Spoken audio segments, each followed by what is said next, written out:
Men isteyim adamlar mabet olsun, oyun kulku hiç bitmesin, çok olsun. Aydın güneş parıldasın semada, kıvanç olsun yemyeşil adamızda. Men isteyim nağmeler hep yanrasın, ağır hava kaytarmalar çalınsın. Hem yırlasın hem oynasın balalar, ferahlansın analar ve babalar. Şenlik gelsin, şenlik gelsin, yeşil ada güllesin. Çeşit çeşit çiçek açsın, çiçek açsın kokusun.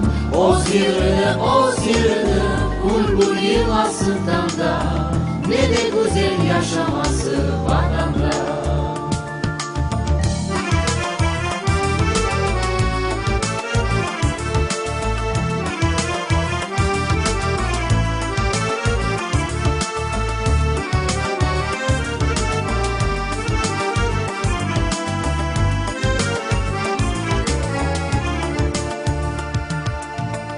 Men isteyim ana babam sağ olsun, çırayları solmak bilmesin kulsun.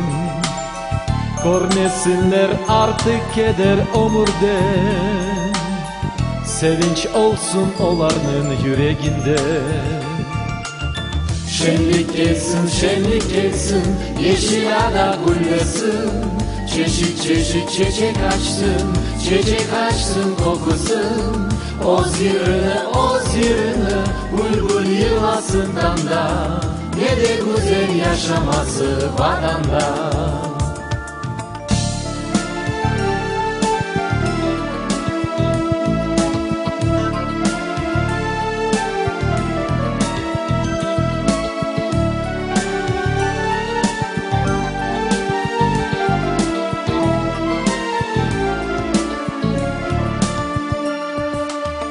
Şenlik gelsin, şenlik gelsin, yeşil ada güllesin. Çeşit çeşit çiçek açsın, çiçek açsın kokusun. Oz yığını, oz yığını, bulbul yığmasın damda.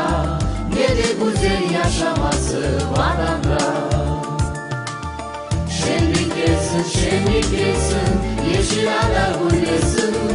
Çeşit çeşit çiçek açsın, çiçek açsın kokusun. Oz yığını, oz yığını, bulbul yığmasın damda. Ne de güzel yaşaması vatanda.